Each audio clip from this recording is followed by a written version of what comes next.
So what's going on, people? Welcome to another video on the channel. Welcome to another video on Battlefield 2042, and this one has been a long time waiting since the reveal of Battlefield 2042, which is the details on Hazard Zone, the game mode which we have known nothing about, apart from that it's just me, a squad-based thing.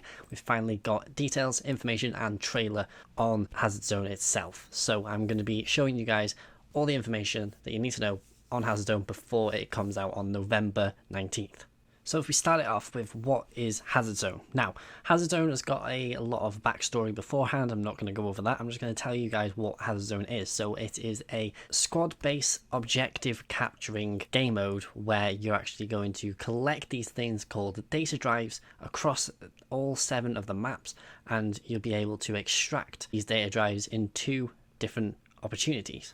Now in Hazard Zone, the player limits are going to be incredibly limited. It's going to be 32 players on Next Gen and PC, which is cumulative to 8 squads. And on Last Gen, it's only going to be 24 players, which adds up to 6 squads. And also in Hazard Zone, it is going to be a 1 life thing. So if you are down and out, you will have to wait and sit back and relax, spectate your squad mates and wait to be revived in 2 different ways. Now I will go over the 2 different ways you can actually get revived later on, but let's get into more details about Hazard Zone itself. So before you get into the actual game of Hazard Zone, you actually have to start off as a briefing screen. So that means it tells you what areas of the map have got a higher probability of having these data drives around the map. Now, data drives aren't always going to be in the same positions, they will be scattered across the map, but in this briefing screen you will see the certain areas where it's more likely to find higher amounts of data drives as well as other things throughout the map.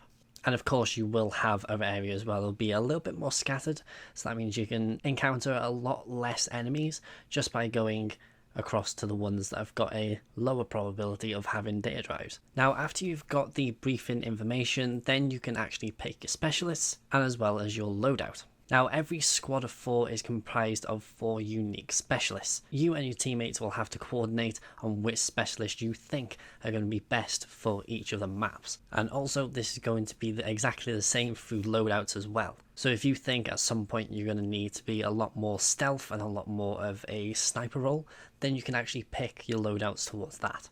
Now with the loadout selections, you will have to use a new currency which is going to be within the game, which this currency is only available through gameplay. You can't buy it separately, it's only an in-game currency. Now this currency is called DMC, which stands for Dark Market Credits, and DMC can actually allow you to purchase your favourite weapons and equipment, so that means you can equip yourself with your favourite loadouts before you go into the areas. Now DMC can only be obtained by actually finishing matches and having data drives. So far that's the only way that's actually been described as earning DMC. I'm guessing that even if you don't have data drives and you still do well for a personal performance, you might get a small amount, but for a boosted amount it's more about extracting data drives. But of course DMC can actually buy SMGs, assault rifles, snipers and a lot of the throwable and equipment, so that includes medical and ammo crates as well as smoke grenades and normal grenades.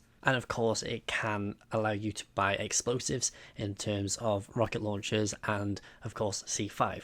Now the nice bit about this is that even if you are short of DMC just beforehand, you can still use the specialist loadout which comes with a attachmentless assault rifle as the starter weapon. Now alongside your equipment you'll be able to buy a thing called tactical upgrades, which allows you to have a different effect upon your loadouts itself. Now DICE have given 5 different examples of these type of loadouts, but there are 15 different tactical upgrades. And this is also 15 available at launch, so that means more will be added along the duration of this game. So from the 5 we've got extra throwable, which allows you to carry +1 of your selected throwable gadget. Insider information, which shows you the landing position of crashing capsules 30 seconds before they arrive. Loadout insurance, which reimburses you 25% of upgrades and loadout costs if you die. Negotiated bounty, which gives you a plus 15%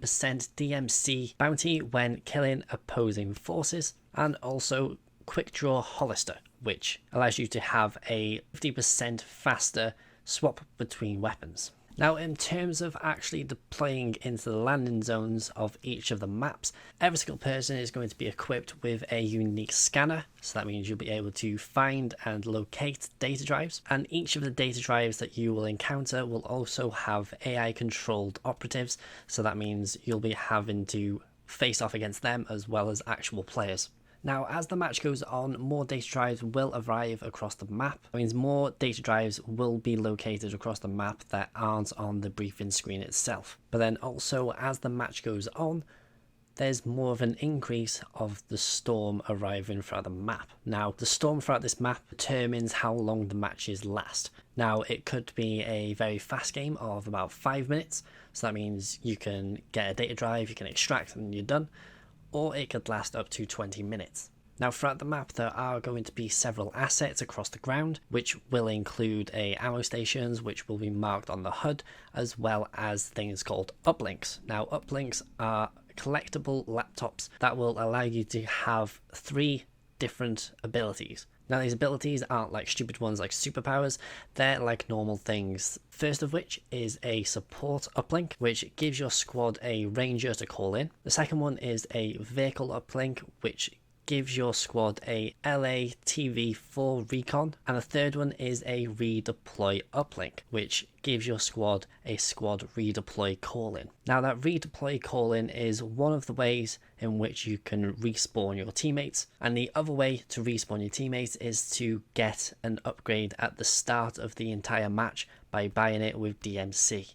Now, in terms of the extractions, the first extraction window opens up shortly after your insertion into the actual zone, and each extraction zone is going to be completely random throughout the map. But once the location has been determined, you'll have to hurry up to get on board safely. The squads that are going to be more based towards speed might get to the first extraction a lot faster, but the one thing you've got to keep in mind is that if your full squad doesn't get onto the extraction, then the remaining squad mates will have to go for the final extraction to get their data drives. Now, after the first extraction is complete, the storm will begin to have its full effect. After the first extraction has happened, then you will go into the final retrieval phase, in which most of the data drives will be received by a lot of the other teams, in which then you can use your data drive scanners to find these other teams. But it is up to you if you do want to go and hunt down other squads, or are you going to focus on hiding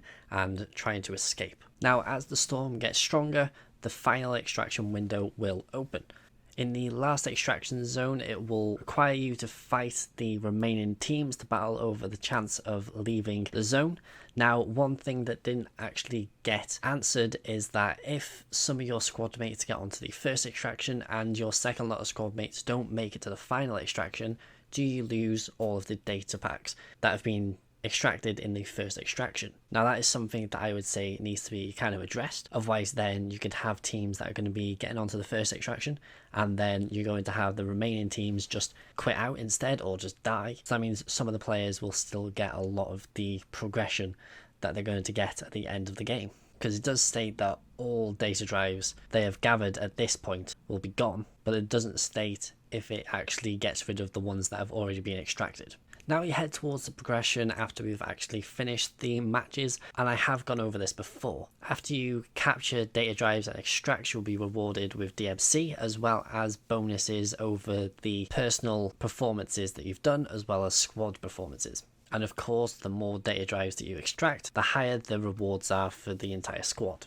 Now, one thing that I do think is quite neat is that they will include a hot streak. So that means for the chosen specialist that you're going to be using, if they have consecutive extracts, they will get a extraction streak marker tied to that specific specialist. Now, that marker will reduce the cost of weapons, equipment, and tactical items for that specialist. But if you do fail to extract right after getting that marker, the marker will disappear. So that means that streak will be completely gone and you'll have to get another streak instead. Now, that is all of the information on Hazard Zone that we've got from today's things.